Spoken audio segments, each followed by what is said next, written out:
So very good morning guys from the Tso Moriri khardung। कल रात को हम बहुत ही लेट पहुंचे।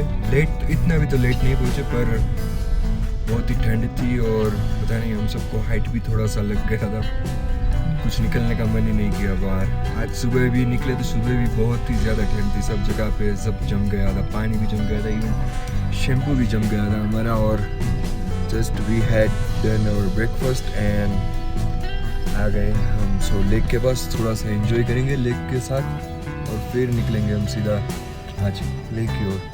देखते हैं कहाँ पर पहुँच पाते हैं। बाकी व्यू इज़ वेरी ब्यूटीफुल। क्यों थके हुए साहिल?